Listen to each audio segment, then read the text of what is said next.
और आइए अब रुक करते हैं अपनी खास पेशकश का, दरार कौन जिम्मेदार।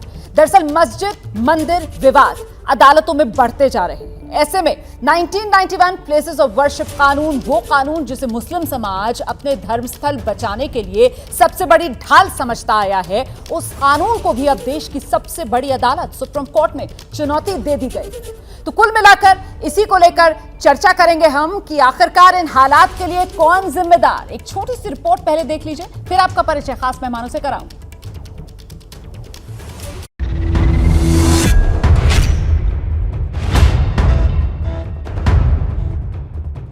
मुसलमानों को प्रवेश करने की भी अनुमति नहीं होनी चाहिए।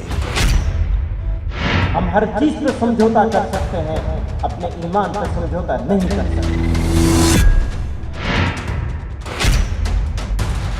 मंदिर मस्जिद के नाम जारी है संग्राम।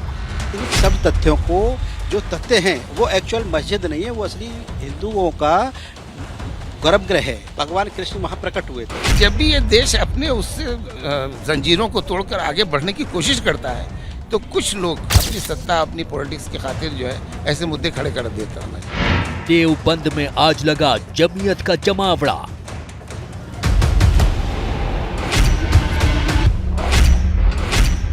दुखों को सह लेंगे लेकिन अपने मुल्क पर आंच नहीं आने देंगे। आग को आग से नहीं बुझाया जा सकता, आग को पानी से बुझाया जा सकता है। मदनी ने उठाए सरकार पर सवाल। अखंड भारत बनाने की बात करते हैं और मुसलमानों को रास्ता चलना।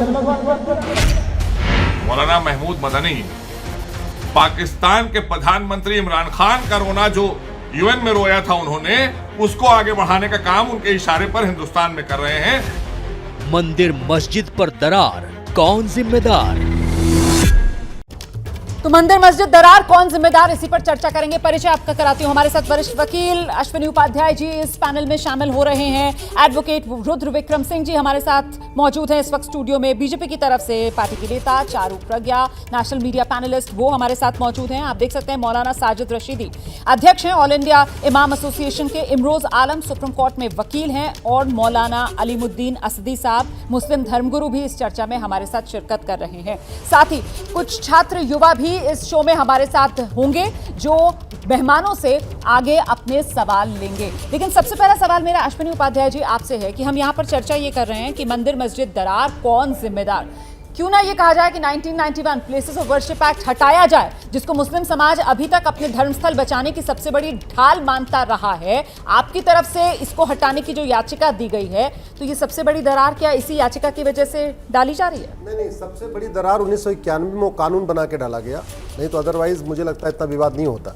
अगर ये कानून नहीं होता, सारे मामले कोर्ट जाते, कोर्ट से जुडिशियल एक अपना रिव्यू होता, माइंड अप्लाई किया जाता, सर्वे होता, एएसआई का इन्वेस्टिगेशन होता, कार्बन डेटिंग होती, सोनोग्राफी होती, और आज की डेट में बहुत सारे साइंटिफिक टूल आ चुके हैं जिससे ये पता किया जा सकता है कि किसी स्ट्रक्चर की नींव कब बनी, उसकी दीवार कब बनी, अगर वहाँ मूर्ति रखी है तो मूर्ति कितनी पुरानी, सब कुछ हो सकता है आज के ज़माने में। जब अग्नि मिसाइल बन गई, ब्रह्मोस मिसाइल बन गई 5000 किलोमीटर मारने वाली, तो ये पता करना कि वो मूर्ति कब है और उस बिल्डिंग का स्ट्रक्चर कितना पुराना बहुत आसान है। लेकिन स्पेशली 1991 में ये कानून बना के इस देश में ये कहने की कोशिश की गई क्या जी आप कोर्ट नहीं जा सकते हो जी। अरे कोर्ट नहीं जाएंगे तो यहाँ भारत में लोकतंत्र खत्म हो जाएगा, भीड़तंत्र हावी हो जाएगा। आप जुडिशियल रिव्यू अगर रोक दोगे, ये संविधान खत्म हो जाएगा। इस सब जुडिशियल रिव्यू कॉन्स्टिट्यूशन का बेसिक स्ट्रक्चर है। राइट टू जस्टिस आर्टिकल 21 का फंडामेंटल राइट है। Right to go to the court article 14 का पार्ट है। और सबसे इंपॉर्टेंट ये राइट टू रिलीजन सबके लिए है, केवल एक के नहीं। और ये संविधान भारतीय संस्कृति, भारतीय विचार, भारतीय ज्ञान, भारतीय विज्ञान, भारतीय परंपरा को बढ़ा प्रोटेक्ट करने के लिए है। बड़ी बात आप कह रहे हैं, मुझे लगता है मौलाना साजिद रशीदी को आना चाहिए। साजिद रशीदी साहब, जख्म था, भर जाता अगर अदालतों में जाने का रास्ता खुला होता, अगर हर पक्ष को यह लगता कि कानून की कसौटी पर उसकी जो मांग है उसको कसा गया है और फैसला हुआ है। लेकिन 1991 प्लेसेस ऑफ वर्शिप एक्ट, क्या इसकी वजह से जख्म नासूर बन गया है और यही वजह इस दरार की? देखिए, नासूर तो हमें कहना चाहिए, नासूर हमें इसलिए कहना चाहिए कि जो बाबरी मस्जिद का फैसला आया है, हम उसको बार बार कोड करते हैं कि सुप्रीम कोर्ट ने सारी चीज़ें मानने के बावजूद, ये कहने के बावजूद कि 1992 में बाबरी मस्जिद को इलीगल तरीके से तोड़ा गया, फिर भी उन्होंने अपने विशेष अधिकार का इस्तेमाल करते हुए रामलला को वो जगह दे दी और हमने उसको एक्सेप्ट किया, सारे मुसलमानों ने एक्सेप्ट किया। कोई किसी तरह का कोई हंगामा, कोई बात नहीं हुई पूरे देश के अंदर, और आज भी मुसलमान उसको एक्सेप्ट कर रहा है। सवाल ये है, ये सब कहते हैं तो आप देश की सबसे बड़ी अदालत पर ही सवालिया निशान लगा देते हैं। आप खुले मन से अदालत के फैसले को स्वीकार नहीं करना चाहते। आप चाहते हैं कि आप जिस नजरिए से चीजों को देख रहे हैं, पूरा देश उसी नजरिए से फैसले को देखे। इनको ये भी नहीं पता होगा सर, अगर आप गलत बयानी करेंगे तो फिर ये मेरी जिम्मेदारी बनती है कि मैं उसको ठीक करूं और आपको क्रॉस क्वेश्चन करूं। नहीं, बिल्कुल आप ठीक कीजिए, आप ठीक करने के लिए खड़े भी हैं, क्योंकि फैसले तो आजकल टीवी पे हो रहे हैं ना सारे, कोर्ट की जरूरत ही नहीं है। तो मैं टीवी पर आप ही लोग आ रहे हैं अपनी बातें रखने के लिए, फैसला करने की जिम्मेदारी आप लोग भी कम नहीं निभा रहे हैं। हमें बुलाया जाता है, आप ना बुलाएं तो हम नहीं आएंगे। सर, सभी स्वतंत्र हैं अपनी बात रखने के लिए, लोकतंत्र है, यहाँ तो संवाद से ही बात बनती है सर। हमारी तो कोशिश यही रहती है कि हर पक्ष को मौका मिले, हर पक्ष आए अपनी बात रखे। आपको भी बुलाया जाता है सर बात रखने के लिए। देखिए, देश के संविधान ने सुप्रीम कोर्ट पर भी टिप्पणी करने की मुझे इजाजत दी है। ऐसा नहीं कि मेरा संवैधानिक अधिकार नहीं है। अगर कोई ये कहता है कि मैं सुप्रीम कोर्ट के फैसले पर टिप्पणी नहीं कर सकता तो वो संविधान का ज्ञान नहीं रखता, वो अज्ञानी है आदमी। दूसरी बात, मैं ये मानता हूं कि जब सुप्रीम कोर्ट का फैसला आया, 1991 के एक्ट को उन्होंने भी कोड किया, उसके बाद में देश के प्रधानमंत्री ने एक बात कही थी, आपको याद होगा, उन्होंने कहा था कि साहब कुछ लोगों को के दिलों में टीस होगी, कुछ लोग इस फैसले से आहत होंगे, लेकिन मैं ये कहना चाहता हूं कि इन तमाम बातों को भुलाकर अब हमें आगे बढ़ने की जरूरत है। नंबर एक। नंबर 2, मोहन भागवत जी ने ये कहा था कि हमारी कुछ चीज़ें ऐसी थी जो बाबरी मस्जिद केस में हम शामिल थे, अब हम आगे किसी मस्जिद को लेकर कोई किसी केस में शामिल नहीं होंगे।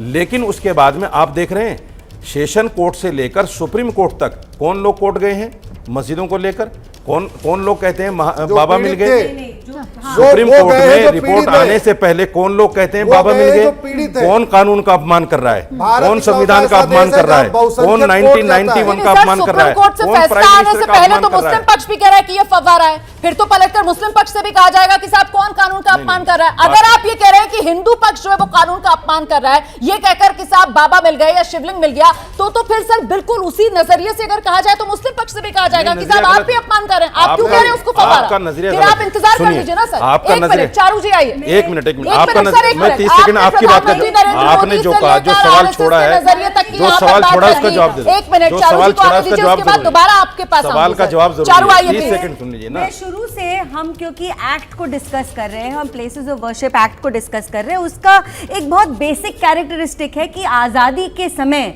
जिस जगह का धार्मिक चरित्र जो है वो ही रहेगा आगे तक।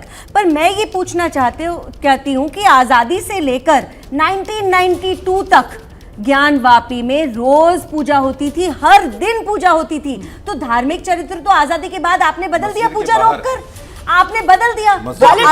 अगर कोर्ट उस सिचुएशन को वापस से देखना समझना चाह रहा है वो ठीक है, क्योंकि जो पीड़ित पक्ष है वो जाएगा कोर्ट और वो इंसाफ मानेगा। दूसरी बात, आप मुझे एक बात बताइए मौलाना जी, आप यहाँ पर अंदर बाहर की बात कर रहे हैं, आप ही ने तो कहा ना कि जो फाइंडिंग्स होंगी, फोटो होंगी, वीडियोग्राफी होगी, वो सार्वजनिक नहीं करनी चाहिए। आप क्या छुपाना चाहते हैं? आप क्यों नहीं चाहते कि जो भी मिलता है मंदिर के अंदर, मस्जिद के अंदर, सार्वजनिक क्यों नहीं होना चाहिए? बाकी मेहमान भी, सुप्रीम कोर्ट के चीफ जस्टिस मौलाना जी, आप दो ही लोग बोलिए ना सर, बाकी मेहमान भी इंतजार कर रहे हैं, वो अपनी बात पूरी कर ले, बाकी लोग जवाब देने के लिए। चारू प्रज्ञा की बात पूरी कीजिए। हर बात का जवाब आप नहीं देंगे तो नहीं, मैं आपसे नहीं पूछ रही हूँ, मैं रोमाना जी से बात कर रही हूँ। तो बात ये है कि अगर प्लेसेस ऑफ वर्शिप एक्ट के तहत आपने एक जगह का धार्मिक चरित्र बदल दिया, 1992 में आपने कहा अब रोज पूजा नहीं कर सकते, अब साल में एक ही बार आप करेंगे, तो हिंदू पक्ष को तो कोर्ट जाना ही पड़ेगा इंसाफ पाने के लिए। और आप एक बहुत ही सुंदर बात देखिए भारत के कोर्ट की, उन्होंने किसी के साथ नाइंसाफी नहीं करी। क्या मुसलमान को नमाज पढ़ने से मना किया? बिल्कुल नहीं किया। पर शिवलिंग की सुरक्षा करना भी उतना ही हमारा अधिकार है। आप एब्सोल्युटली, मुझे लगता है इमरोज को आना चाहिए। इमरोज, यहाँ पर बुनियादी बात यह है कि मुस्लिम पक्ष जो है वो अपने तर्क के लिए तो 1991 प्लेसेस ऑफ वर्शिप एक्ट की बात करता है, लेकिन जिस बात का जिक्र यहाँ पर चारू प्रज्ञा कर रही थी कि साहब श्रृंगार गौरी याचिका देखिए आप लगाई गई थी कि श्रृंगार गौरी की नियमित पूजा की इजाजत मिले। श्रृंगार गौरी की नियमित पूजा जो है वो 1990 तक होती रही है और अब अचानक से उसको रोक दिया गया, उस पर भी मुस्लिम लोगों को आपत्ति है। तो क्यों ना माना जाए कि ये जो हालात है इनके लिए मुसलमानों की जिद जिम्मेदार? रोमाना जी, पहली चीज़ तो ये कि मैं यहाँ पे किसी एक पक्ष को रिप्रेजेंट नहीं करूँगा, मैं यूथ को रिप्रेजेंट करने आया हूँ, मैं यूथ की बात करूँगा। और इस वक्त जब हम 1991 एक्ट को डिस्कस कर रहे हैं तो हमें हमारे ऑनरेबल सीजीआई ने भी एक बार बोला था कि to understand the law the parliamentary debate must be seen. Parliamentary debate में क्या हुआ था इसको समझना जरूरी है। पार्लियामेंट्री डिबेट जब 1991 एक्ट आ रहा था, श्री SB छवन ने उस डिबेट में ये बोला है कि it is considered necessary to adopt these measures in view of the controversies arising from time to time. ये एक्ट इसलिए नहीं लाया गया था। नहीं ma'am, please let me complete, please let me complete. आपसे ही बात कर रही हूँ। यहाँ पर बताना पड़ेगा ना कि SB छवन कौन थे? गृह मंत्री थे ना तब। SB छवन गृह मंत्री थे। यहाँ बताना पड़ेगा कि 1991 जब आप पार्लियामेंट्री डिबेट का जिक्र करते हैं, जब ये कानून आ रहा था तो बीजेपी की तरफ से इसका विरोध किया गया था। यहाँ बताना पड़ेगा कि उमा भारती की तरफ से कहा गया था कि अगर कबूतर बिल्ली को देखकर आंख बंद कर ले तो इसका मतलब ये नहीं है कि खतरा खत्म हो गया। यहाँ ये तमाम बातें बतानी पड़ेंगी सर। यहाँ सिर्फ SB छवन और पार्लियामेंट्री डिबेट में उनकी एक लाइन निकाल कर आप बात रख देंगे तो बात नहीं बनेगी। आप रखिए अपनी बात। जेटली जी ने क्या बोला? एक मिनट सर। बेसिकली ये 1991 एक्ट इसलिए लाया गया था कि ये जो डिबेट्स चल रही हैं कंट्री में, इनका एक वो खत्म हो। अगर आपको कोर्ट केस करना है, 1991 एक्ट कहता है कि आप कोर्ट केस कर सकते हैं, there is an exception which sir would agree. नहीं, लेकिन आप आर्कियोलॉजिकल सर्वे ऑफ इंडिया के पास पहले नहीं गए। आपने पहले याचिका दायर की, आपने पहले एक डिबेट क्रिएट करी जिस डिबेट को खत्म करने के लिए 1991 एक्ट लाया गया था। भाई ये हालात बनाए किसने? मैंने वही कहा कि क्या मुस्लिम समुदाय की जिद इसकी जिम्मेदार है? जो पूजा 1996 तक मेरे ख्याल से हो रही थी, श्रृंगार गौरी 96 तक पूजा हो रही थी, उसके बाद ये तो बताइए। मस्जिद के 10 फुट बाहर, मस्जिद के 10 फीट बाहर हो रही थी। अंदर मस्जिद में नहीं थी, मस्जिद में नहीं थी। मस्जिद के 10 फीट बाहर हो रही है, आपने तो वहां तक रुकवा दी ना। आपने तो वहां तक रुकवा दी। मस्जिद के 10 फीट बाहर आज भी होती है, आज भी होती है साल में एक बार। आप बार-बार भ्रम फैलाते हैं। मुझे लगता है मस्जिद के 10 फीट की दूरी पर हो रही है कि ये जिस तरीके के दरार वाले हालात बने हुए हैं, 1991 प्लेसेस ऑफ वर्शिप एक्ट या फिर मुसलमानों की जिद, इसके लिए जिम्मेदार कौन है? देखिए, जिम्मेदार जैसा कि अभी आपने देख लिया, एक बड़ा लाइव एग्जांपल हुआ कि उन्होंने एक पक्ष का कोट कर दिया, सच्चाई छुपाने की कोशिश। देखिए, हमारी लड़ाई क्या है? हमारी लड़ाई सिर्फ इतनी सी है कि जो सच्चाई है वो सबके सामने आए। चाहे वो हिंदू पक्ष हो चाहे मुसलमान पक्ष हो। हमारी लड़ाई बस इतनी सी है कि जो इतिहास हमने गलत पढ़ा है वो हम अपने बच्चों को इतिहास गलत नहीं पढ़ने देंगे। हम अपने बच्चों को सही इतिहास देंगे और उसी बात की लड़ाई। हम एक पक्ष को कोट नहीं करेंगे कि एक पक्ष ने ये कह दिया कि इन्होंने ये कह दिया था, लेकिन हम ये नहीं बताएंगे कि उस डिबेट का मतलब ये नहीं होता कि एक पक्ष क्या कहता है। डिबेट का मतलब ये होता है कि दूसरा पक्ष, उमा जी ने क्या बोला था, जेटली जी ने क्या बोला था, आप दोनों पक्षों को बताइए ना। डिबेट का मतलब ये होता है कि दोनों पक्षों ने क्या बोला। वॉकआउट किया था वोटिंग से, बीजेपी ने तब इसका विरोध किया, तो उसी बात की लड़ाई है। और अब जब आप वर्शिप एक्ट 1991 पढ़ेंगी तो आपको लगता है कि क्या इस देश में हम कोर्ट नहीं जा सकते? आप बताइए कि इस देश में जो संवैधानिक हमारा अधिकार है, आर्टिकल 13(2) पढ़िए, आर्टिकल 14 पढ़िए, 15 पढ़िए, 25, 26 पढ़िए। आपको लगता है कि क्या इन लॉज का, इन जो अनुच्छेद है संविधान के, क्या इनको वायलेट नहीं करता? रुद्र, आप जो बात करें, मुझे लगता है अब हमें आना चाहिए मौलाना अलीमुद्दीन असदी साहब के पास। असदी साहब, आप मुस्लिम धर्मगुरु हैं, आप मजहब के बड़े जानकार हैं और आप इस बात को मानेंगे सर कि किसी और की जगह पर नमाज जायज नहीं होती है। अगर हिंदू पक्ष ये मांग कर रहा है कि साहब जांच होने दीजिए, हमारे शिव हैं वहां पर, बाबा मिल गए, शिवलिंग मिल गया, तो सर जांच होने दीजिए ना, क्या आपत्ति? आपको क्या जिद है सर कि किसी दूसरे के धर्मस्थल पर वहां पर वही सजदा करना है, वही नमाज पढ़नी है? क्यों? रुमाना जी, बहुत हो गया, अब सुन लीजिए। अभी हमारे कह रहे थे, कोर्ट की बात कर रहे थे, पार्लियामेंट एक्ट की मुखालफत कर रहे थे खड़े हुए भारतीय जनता पार्टी के तर्जुमान। मैं इनसे पूछ रहा हूं, क्या आज शाहबानों का केस पर ये बात मिसालें देते हैं? क्या हम 370 पर और 3 तलाक पर बात नहीं कर सकते? वो भी फैसला एक तरफा है। बताएं पहले, ये दोनों हजरात बताएं, दोनों तीनों बताएं। सुन लीजिए, जैसे मैंने संयम से सुना, सुनिए, मेरे सवाल का जवाब तो दीजिए ना। अरे वो भी आता हूँ, पहले इनका जवाब दे दीजिए। इन्होंने क्या एक तरफा फैसला नहीं होता। आज जो है पार्लियामेंट, जिसके मोदी नेतृत्व करते हैं, प्रधानमंत्री जी हैं, उनके दौर में 3 निर्णय लिए गए मुसलमानों के खिलाफ। ठीक है, क्या वो गलत थे? अगर कांग्रेस की दौर में एसपी चौहान ने मुसलमानों के खिलाफ नहीं किए गए थे। वजीर दाखिला कानून पास किया, सुनिए आपने बड़ी डिटाई के साथ ये कह दिया कि ये तो एक तरफा फैसला है। ठीक है, 99 का जो है एक्ट है वो पार्लियामेंट ने पास किया है। ठीक है, बड़ी बहुमत से पास हुआ है। ठीक है, इतनी बहुमत से इतनी बहुमत से आपने एक बड़ा वैलिड पॉइंट यहाँ पर रखा है। अज़दी साहब, आप जो सवाल रख रहे हैं ना, मैं उसका जवाब अब मस्जिद की बात आ जाइए। बिल्कुल बिल्कुल, अब मस्जिद पर आ जाइए। मस्जिद पर अभी कागजात दिखाए हमने कि 18 जो बीघा 20वां है उस पर मस्जिद की तामीर हुई हुई है। उसके वक्त के कागजात मौजूद हैं, जिसके अंदर से 4 बीघा जमीन हमारी अभी बाकी है, उस पर हम चर्चा करेंगे। ये कैसे कह दिया कि वो विवादित जगह है? विवादित जगह अगर होती तो पार्लियामेंट अभी हमारे प्रधानमंत्री मोदी जी ने जो भव्य मंदिर बनाया है, जवाब नहीं दे रहे कॉरिडोर हैं। बनाया अब है, आप 29 बिस्वा पर पहुंच गए सर। वहां तो घोटाले के आरोप लग रहे हैं कि आप तो 29 थी सर टोटल। पता है आपको, जो शुरुआती जो डॉक्यूमेंट्स थे उसमें ये बात कही गई, तो हमारी प्रॉपर्टी पे बना हुआ, लेकिन वो कहाँ गई जमीन? वो कहाँ गई जमीन सर? वो तो बल्कि 1 बीघा और कितने बिस्वा कुल मिलाकर कहा जाए तो वो 31 बिस्वा बनती थी। वो 31 बिस्वा बनती थी। एक मिनट, लेकिन मुझे लगता है अश्विनी जी को इस मुद्दे पर जवाब देना चाहिए। एक वैलिड पॉइंट है जो लोगों के मन में सवाल आएगा कि साहब ये देश जो है, यहाँ कानून तो भाई संसद से ही बनता है और संसद में जिसकी मेजॉरिटी होती है वो कानून बनाता है। अब इसी तरीके से आज के दौर में मुस्लिम समाज की तरफ से भी कहा जा सकता है कि साहब ये जो ट्रिपल तलाक का कानून है, ये तो इस मोदी सरकार ने जब उसको प्रचंड बहुमत था पास कर लिया। अगली बार कोई और सरकार आएगी जो बीजेपी, जिसकी मेजॉरिटी बीजेपी नहीं होगी, कोई और होगा तो वो हटा देगी। क्या कर नल एंड वॉइड हो जाएगा, मतलब ये खेल चलता रहेगा। रोमाना जी, मेरे एक हाथ में संविधान है, दूसरे हाथ में प्लेसेस ऑफ वर्शिप एक्ट की वो PIL है जिसके द्वारा मैंने चैलेंज किया हुआ है। ठीक है, पार्लियामेंट को कानून बनाने का अधिकार है, लेकिन सुप्रीम कोर्ट को ये देखने का अधिकार है कि ये कानून कॉन्स्टिट्यूशन के अकॉर्डिंग है कि नहीं है, अनकॉन्स्टिट्यूशनल है, कॉन्स्टिट्यूशनल है। हम इसमें आपको क्या बता रहे हैं, ये पहला ऐसा कानून है जिसमें मुझे 25 ग्राउंड मिला। पहला क्या मिला?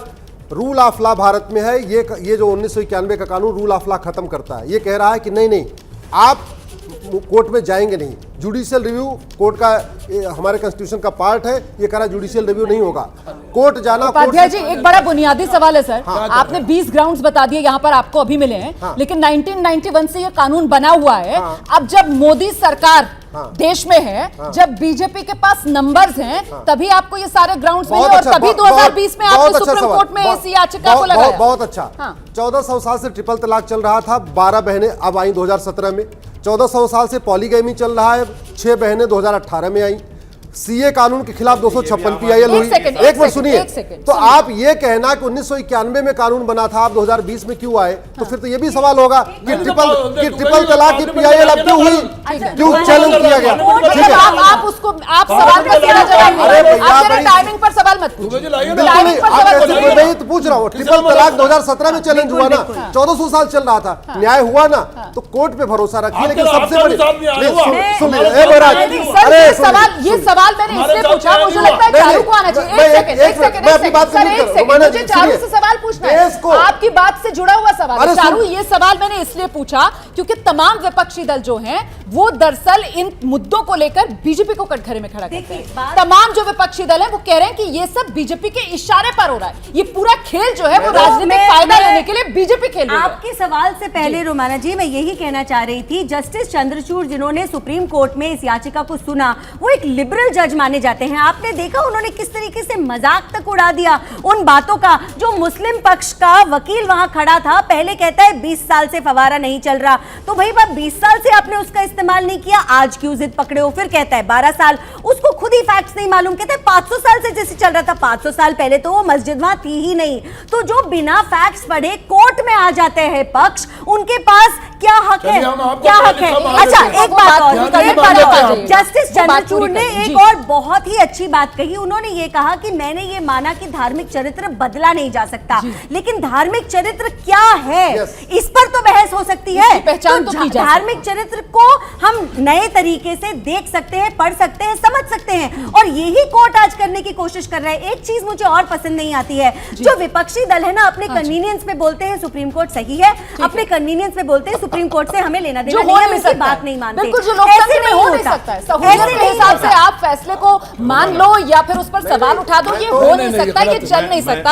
ऐसे में आप एक सेकंड साजिद रशीदी साहब फिर ये क्यों ना माना जाए सर कि 1991 प्लेसेस ऑफ वर्शिप एक्ट, जिसको लेकर मुसलमान लगातार ढाल बनाने की कोशिश कर रहे थे, ये दरार वाला जो नासूर है इसकी जड़ में यही है सर। मुसलमानों का डर भी इसकी जड़ में, मानेंगे आप इस बात को? नहीं, बिल्कुल मुसलमान ना तो हिंदुस्तान में डरा हुआ है, ना हिंदुस्तान मुसलमान में डरता है किसी से, किसी के डराने से भी नहीं डरता मुसलमान। ये भरम जो है निकाल दीजिए। तो फिर आंसू क्यों बहा रहे हैं सर? कोई आंसू नहीं बहा रहा है, कोई आंसू नहीं बहा रहा है। सुनिए, क्यों आंसू बहा रहे हैं सर? ये बातें गलत। मदनी साहब आंसू कौन आंसू बहा रहा है?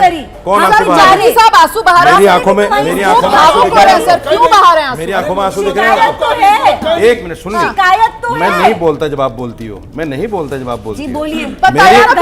मेरी आंखों में किसी को आंसू दिख रहे हैं? माहौल क्यों दिख रहा है? अलीमुद्दीन असौदी की आंखों में आंसू दिख रहे हैं? पर सर नफरत का माहौल रुमाना, आप भी एक मुस्लिम, आपकी आंखों में आंसू हैं? सर मुझे मत जज कीजिए। इनकी आंखों में भी आंसू नहीं है, किसी की आंखों में आंसू नहीं है। मैं सिर्फ ये सुनिए, मैं सिर्फ ये कहना चाहता हूँ, देखिए 1991 आंसू हमारे हाथ में, औरंगजेब के गलत काम को आज भी जांच कराया जा रहा। वो हमरे बाबर हुमायूं तुगलक ने जो गंदा काम किया, उसके ये पैरोकार खड़े हुए, ये हमारे भाई थे। अरे अब बात अरे अहमद अकबर अंग्रेज बाद में बने, सबके फादर किशन लाल।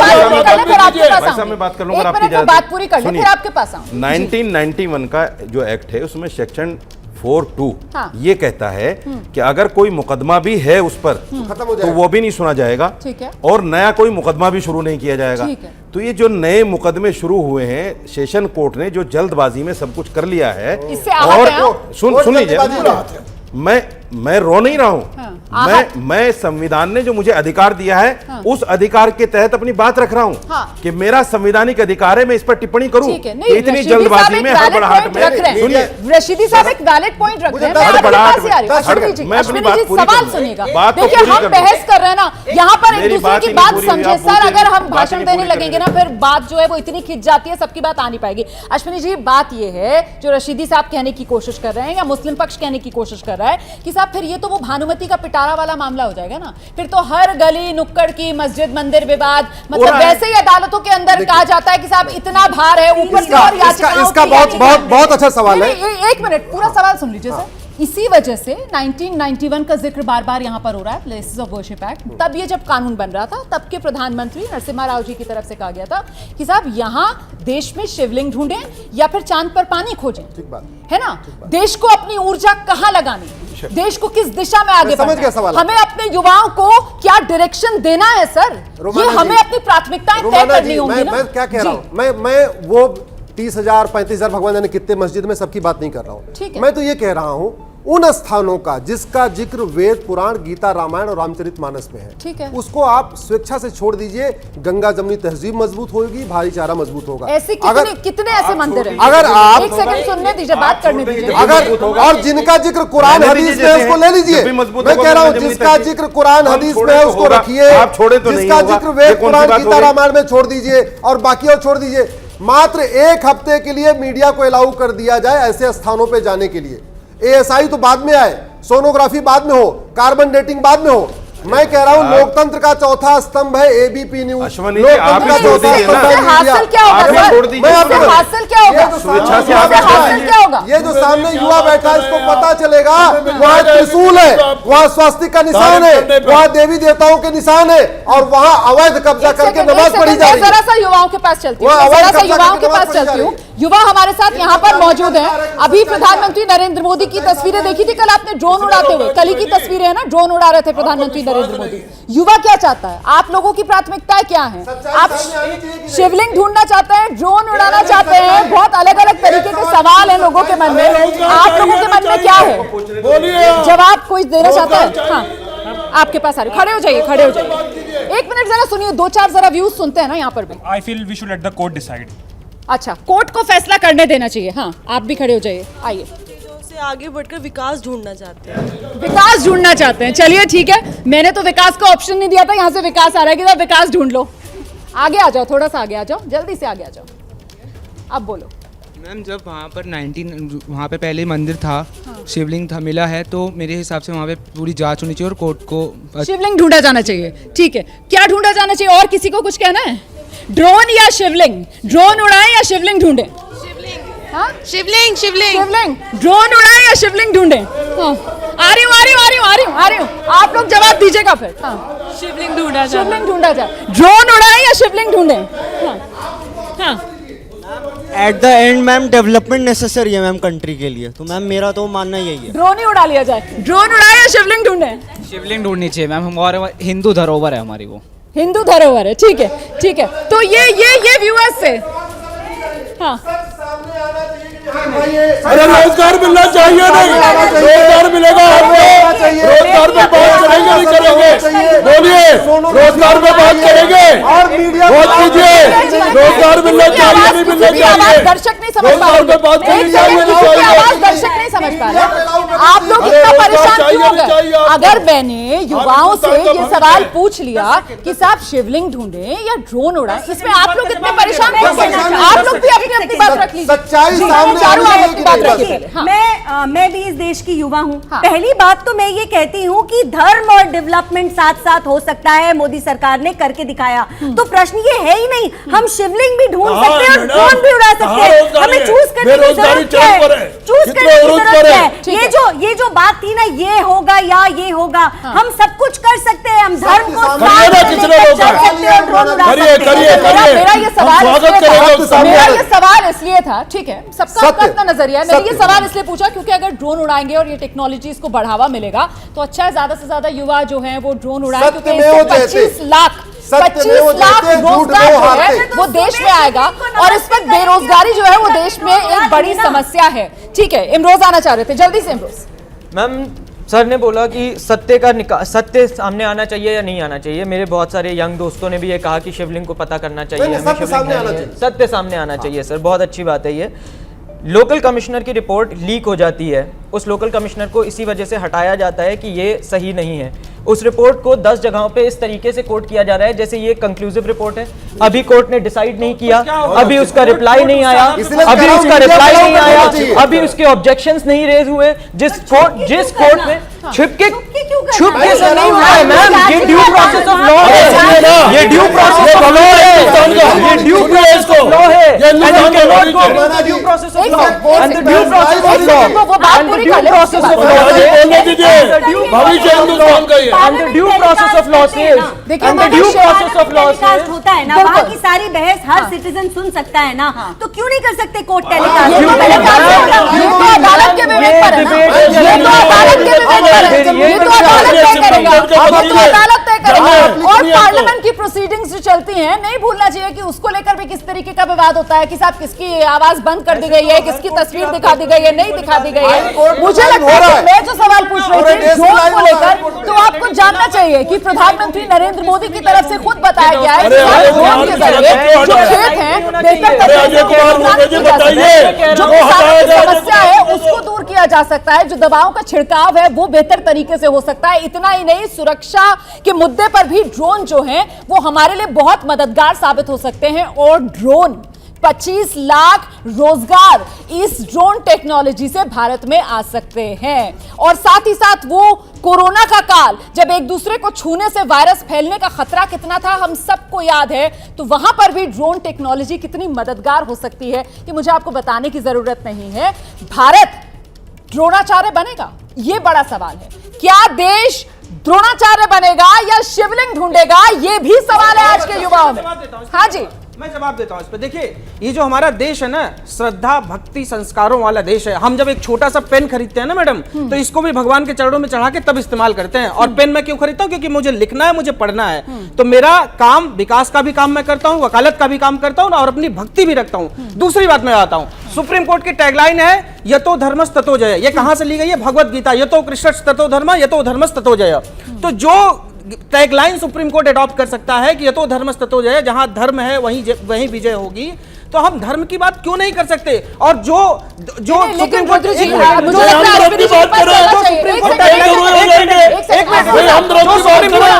आपको अच्छा नहीं लगता? धर्म की बात करें तो अच्छा लगेगा। की टैगलाइन जब भगवान कृष्ण के उपदेशों से ली जा सकती है, तो ऐसा कौन सा कानून है जो भगवान कृष्ण के मंदिर को पुनः स्थापित करने से रोकती है? अभी तो ज्ञानवापी पर चर्चा कर रहे हैं। एक मिनट असली साहब बात रखें, उसके बाद अश्विनी जी के पास आ रही हूँ, उसके बाद अश्विनी जी के पास आऊंगी। हाँ, जल्दी से। ऐश्वर्या साहब सुनिए, ऐसे ऐसे तर्क दिए जा रहे हैं, या तो बात कर ले कोर्ट पर के बाद ज्ञानवापी मस्जिद में, या जनरल चर्चा कर ले। हम भागने वाले नहीं हैं, हम जनरल चर्चा के लिए तैयार हैं, हम ज्ञानवापी की मस्जिद में भी तैयार हैं। क्या कोर्ट की बात करें? मस्जिद है, कृपया करके उसका नाम मस्जिद लें, वो जामा मस्जिद है ज्ञानवापी की। सुनिए, माननीय न्यायालय पर भी आ जाइए, आप उसका सम्मान कीजिए। आपके कुरान दिखा दीजिए, हम कह देंगे। अरे आप सम्मान कीजिए, सम्मान क्यों नहीं करते? मस्जिद होती उसका नाम ज्ञानवापी संस्कृत शब्द है, ज्ञानवापी सुनिए ना, वास्तव में उसका नाम होता तालीम का। अरे प्रधानमंत्री जी ने एक भव्य मंदिर बना दिया हुआ। अच्छा ये बताओ, सोनोग्राफी होनी चाहिए, सोनोग्राफी होनी चाहिए, एएसआई टेस्टिंग होनी चाहिए, कार्बन डेटिंग होनी चाहिए, लाइव होनी चाहिए, लाइव स्ट्रीम होनी चाहिए, मीडिया को अलाउ होना चाहिए। आप सत्य को छिपाना चाहते हो, आप सत्य में जयते को क्यों नहीं मानते? आप सत्य में जयते क्यों नहीं मानते? आप सच छिपा नहीं पाओगे, आप सच छिपा नहीं पाओगे। ठीक है, दर्शक नहीं समझ पाएगा। ऐसे अगर आप दोनों चिल्लाएंगे तो दर्शक नहीं समझ पाएगा। एक एक करके आराम से मुझे। अच्छा साजिद रशीदी साहब, आप अपनी बात रखिए, फिर मैं आ रही हूँ। देखिए, संक्षेप में सर, संक्षेप। हमारे देश के प्रधानमंत्री ने एक बहुत अच्छी बात कही थी कि मैं ये चाहता हूं कि मुसलमान के एक हाथ में कुरान हो, एक हाथ में कंप्यूटर हो। ठीक है, हमें बड़ी खुशी हुई थी। और उन्हीं प्रधानमंत्री ने हमारे देश के ये भी कहा था कि मैं हर साल 2 करोड़ नौकरियां दूंगा। उन्होंने ये भी कहा था एक एक खाते में 15 लाख रुपए आ जाएंगे। मुझे ये बता दीजिए, अगर विकास के साथ में धर्म चल रहा है तो धर्म के साथ में विकास कहाँ है? विकास तो है ही नहीं, धर्म ही धर्म चल रहा है। ताजमहल को नहीं छोड़ रहे, कुतुब मीनार को नहीं छोड़ रहे हैं, की जरूरत नहीं, देश की धरोहरों को जिस तरह खोदने का काम कर रहे हैं और बात करने की कोशिश कर रहे हैं। स्पीच ही है, आप बोले तो स्पीच, आप बोले तो ठीक है, मैं बोलूं तो स्पीच हो गई। समझ लीजिए ना, आप सरकार की प्रवक्ता हैं तो समझ लीजिए। मैं सरकार की नहीं, पार्टी की प्रवक्ता हूँ, पर कोई बात नहीं। बीजेपी की सरकार है, सरकार बीजेपी की है, सरकार बीजेपी की है, चेहरा ढको, चेहरा ढको, केवल सर से काम नहीं चलता है। और गुलाबी रंग कैसे पहन मैडम, सरकार बीजेपी की है। अच्छा रुमाना जी, सरकार आप लोगों की बातें सुनकर मुझे वो गजल याद आ रही है कि हमको दुश्मन की निगाहों से न देखा कीजिए। मतलब इतना एक दूसरे पर अविश्वास है कि आप सभी की अच्छा नहीं है। चारू को ले आते हैं जरा सा चर्चा में। आइए बताती हूँ, दुनिया बहुत आगे निकल गई है। आज केवल 9 to 5 नौकरी करना रोजगार होना नहीं होता। आप रोजगारी की बात कर रहे हैं ना, मैं आपको फैक्ट बताती हूँ। अब बीच में आप क्यों बोल रहे हैं?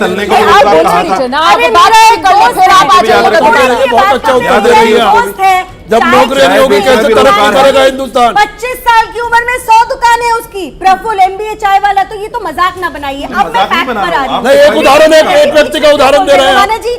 आपको नहीं, एक का उदाहरण क्यों दे रहे हैं? इनको बोलिए 135 करोड़ 2016 में हमारे देश में कुल 750 स्टार्टअप रिकॉग्नाइज थे, कुल 750। ठीक है।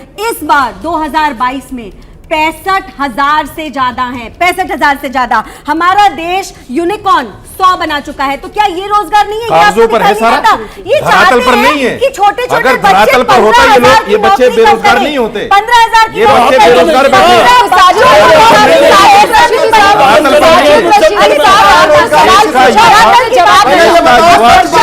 बेरोजगार नहीं होता। मुझे फिर से टॉपिक पर ये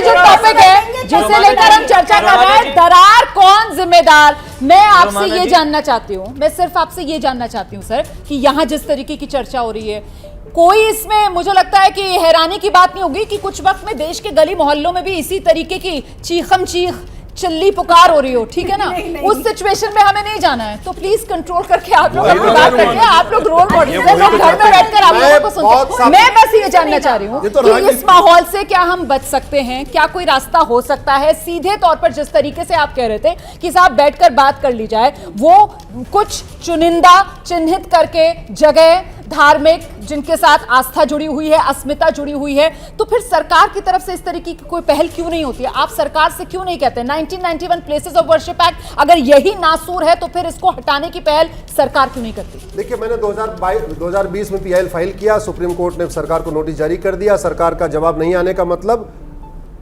साइलेंस इज एक्सेप्टेंस, कहते हैं मौनम स्वीकार लक्षणम, यानी सरकार को भी लगता है जो ग्राउंड मैंने अपनी पीआईएल में रेज किया है ये वैलिड ग्राउंड है, ये कानून घटिया है। और मेरी छोड़िए, जो मैंने बातें इसमें लिखी है वो सब बातें जेटली जी ने राज्यसभा में कहा था। आप कोर्ट का दरवाजा नहीं बंद कर सकते, आप जुडिशियल रिव्यू नहीं रोक सकते। आप एक सेकंड मुझे क्लैरिटी दीजिए सर। आप ये कह रहे हैं कि आपने याचिका लगाई, आपकी याचिका की 1991 प्लेसेस ऑफ वर्शिप एक्ट जो है खत्म हो, उसको खत्म किया जाए, yes. सुप्रीम कोर्ट उसको स्ट्राइक ऑफ करे, yes. ठीक है, yes. इसको लेकर आप कह रहे हैं कि सुप्रीम कोर्ट की तरफ से सरकार से जवाब मांगा गया yes. कि आप बताइए आपका क्या रुख है इस याचिका yes. पर, और आप कह रहे हैं कि सरकार ने जवाब ही नहीं दिया। yes. तो फिर सुप्रीम कोर्ट की तरफ से इस मामले में आपको लीगल पहलू बता रहा हूं। जवाब न देने का मतलब होता, जैसे हिंदी में कहते हैं मौनम स्वीकार लक्षणम, सहमति जता दी, ऐसे judicial silence is acceptance, silence is acceptance, ठीक है, साइलेंस इज एक्सेप्टेंस एक डॉक्ट्रिन होती है। आपको आगे पक्ष में फैसला सुना देना चाहिए था ना, मैं ये नहीं समझ पा रही हूं। जुलाई में हम इसको मेंशन करके लगवा रहे हैं। आर्टिकल 370 पे मैंने क्या बोलते 2014 में पीआईएल फाइल किया था, 2019 तक सरकार ने जवाब नहीं दिया था, अपने आप खत्म कर दिया था। हमें पूरा भरोसा है 2 साल में इसका भी जवाब नहीं आएगा, हो सकता है सरकार आने वाले टाइम में अपने आप खत्म कर दे, और नहीं खत्म कर देगा सुप्रीम कोर्ट है ना, हम जुलाई में इसको मेंशन करेंगे। और अब तो 7 पीआईएल आ रहा है। एक सेकंड, आप बिल्कुल सही कह रहे हैं। हमारे रुद्र ने भी फाइल कर दिया, 7 लोग आ गए, क्या पता अभी पाइपलाइन में और है, उनकी तरफ से फाइल कर दी गई है। जल्दी सुनवाई करिए। जो बात यहाँ पर कह रहे हैं अश्विनी जी, जो बात कह रहे हैं पार्टी के भीतर भी, क्योंकि मुझे लगता है कि क्लैरिटी जो है वो आनी चाहिए, लोगों को जानना चाहिए कि आखिरकार क्या हो रहा है, क्या होने वाला है, क्योंकि बहुत असमंजस है, बहुत कंफ्यूजन है कि पार्टी के अंदर भी इस तरीके की मांग सरकार से की जा रही है कि साहब 1991 प्लेसेस ऑफ वर्शिप एक्ट इसको स्ट्राइक ऑफ कर दिया जाए। किस तरीके से स्ट्राइक ऑफ किया जाए, क्या इसका खाका कुछ बनाने की चर्चा हो रही है? जो 80 के दशक में मांग थी, बीजेपी जो नारा जोरदार तरीके से लगाती थी कि अयोध्या हमारी, काशी मथुरा बाकी। जी रुमाना जी, ये तो हम बहुत पहले से कहते आ रहे हैं, हम 3 मंदिरों का ही नाम लेते हैं। एक हमारे भगवान श्री राम की जन्मभूमि, भगवान श्री कृष्ण की जन्मभूमि, और जहाँ शिव जी रहते हैं काशी। तो ये अयोध्या, मथुरा, काशी, इसके अलावा हम कोई बात ही नहीं करते। ये तो और कोई बात सी बात है, क्योंकि मैं लगातार आजकल इस मुद्दे पर चर्चा कर रही हूँ ना, तो कुछ धर्मगुरु आते हैं, कोई 9000 की लिस्ट बताता है, कोई 40,000 की लिस्ट बताता है। मैं इससे क्लैरिटी मैं आपको एक बात और कितने दुखद बात आपको और आपके पास, अगर हम प्लेसेस ऑफ वर्शिप एक्ट की बात कर रहे हैं, यहाँ पर इतना हल्ला मचाया जा रहा है ज्ञानवापी के नाम पर। आपको पता है 90s में कश्मीर में सरकार ने लिखित दिया है 30,000 मंदिर तोड़े गए, सरकार ने लिख दिया है, वहां पर नहीं याद आई किसी को प्लेसेस ऑफ वर्शिप एक्ट। और ये तो एक्ट बनने के बाद हुआ ना। कश्मीर में कहा था 30,000 मंदिर, 30,000 सरकार की नोटिफिकेशन हम बनवाएंगे, हम जाएंगे अपनी जान पर खेल के जाएंगे, बनवा दीजिए, बनवाएंगे, बनवा दीजिए। अरे बनवाएंगे ना, असदी साहब बहुत देर से अपनी बात नहीं रख पाए। असदी साहब आपने सबको सुना, आपने ये भी सुना कि वो कह रहे हैं साहब अयोध्या की तरह मथुरा और काशी। जी असदी साहब सुनिए, एक मिनट, अरे सुनिए, सुन लेते हैं, अरे सुनिए, अरे आप सुनते लीजिए, औरंगजेब तक गई नहीं, आप सुनते नहीं, असदी साहब आइए। हाँ, आप ये 99 एक्ट छोड़ दीजिए आप, ठीक है। 1947 में जब मुल्क हमारा आजाद हुआ, 1950 में जब दस्तूर बना, उसके अंदर भी हमें ये गारंटी दी गई है जो मस्जिद है मस्जिद रहेगी, जो मंदिर है मंदिर रहेगा, जो शिवालय रहेगा। किस किस कानून को ये बदलेंगे? बता दें मुझे पहले भारतीय जनता पार्टी वाले। दूसरी बात, एक मिनट बहन जी, आप ये देखिए अश्विनी कुमार जी, ये देखिए भव्य कॉरिडोर बनाया, मंदिर बीसी मंदिर तोड़ के ये बनाया, मस्जिद अलग है। अरे इसको छोड़ दीजिए, आप हिंदुस्तान का बने हो, आप हिंदुस्तान का बने हो, मैं हिंदुस्तानी हूँ। अश्विनी जी, मैं चर्चा इसलिए लेकर आई हूं सर क्योंकि मुझे लगता है एक हिंदुस्तानी के तौर पर हम में से कोई नहीं चाहेगा कि देश के अंदर जो है वो नफरतें बढ़ें। हम सब चाहते हैं कि देश में सब एकजुट रहें और एकजुट होकर सब आगे की राह देखें। क्या चुनेगा 21वीं सदी का हिंदुस्तान, क्या चुनेगा, इसको लेकर हम चर्चा कर रहे हैं सर। और अगर कोई, हाँ सर, अगर कोई नहीं सर, देखिए कहने में अच्छा लगता है, हिंदू मुसलमान का विषय नहीं है, ऐसा लगता है हम एक हाई पेडेस्टल पर खड़े हो गए, लेकिन हकीकत ये है कि याचिकाएं लग रही है ना कि 100 साल पुरानी मस्जिदों को खोदा जाए। हिंदू मुसलमान का विषय नहीं है, ये आक्रांताओं और भारतीयों के बीच में। ठीक है, अब कुछ लोग आक्रांताओं के साथ खड़े हो जा रहे हैं, उनको मैं नहीं रोक सकता। ठीक है, अदरवाइज ये भारतीयों हम जोड़ दे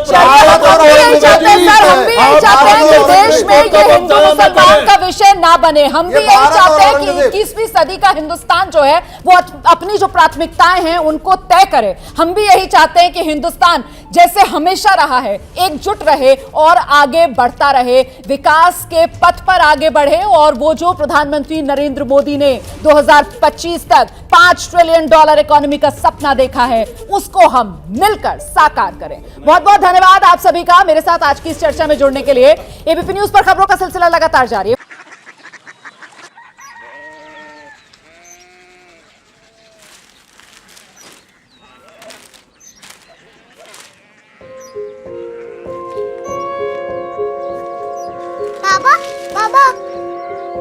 कोरिया सिटी जानिए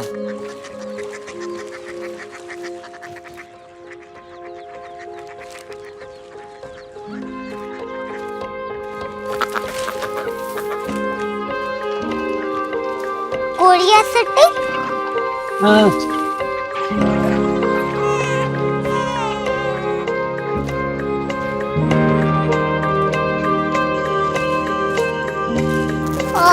कोरिया सिटी कहाँ पे है? शहर अंग्रेजी लगे हैं।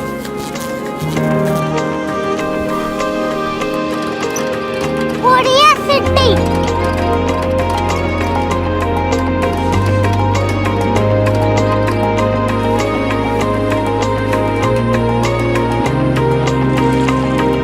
वो बहुत दूर है।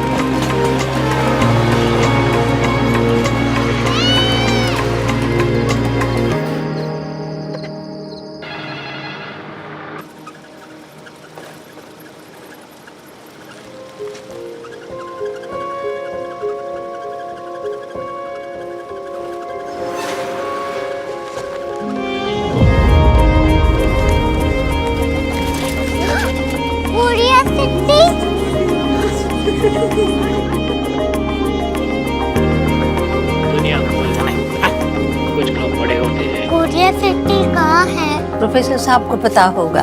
हो, ये छोटा वाला ग्लोब लगता है और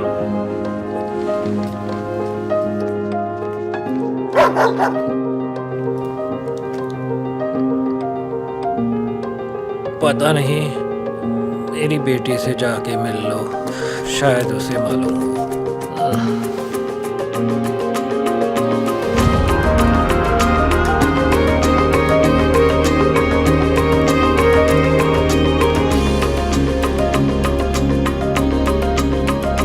हाय, बाबा ने भेजा है। Come here. Korea city. Korea city नहीं, क्यूरियोसिटी। वो क्या? That's what brought you here? जो तुम्हें यहाँ तक ले आया। क्यूरियोसिटी।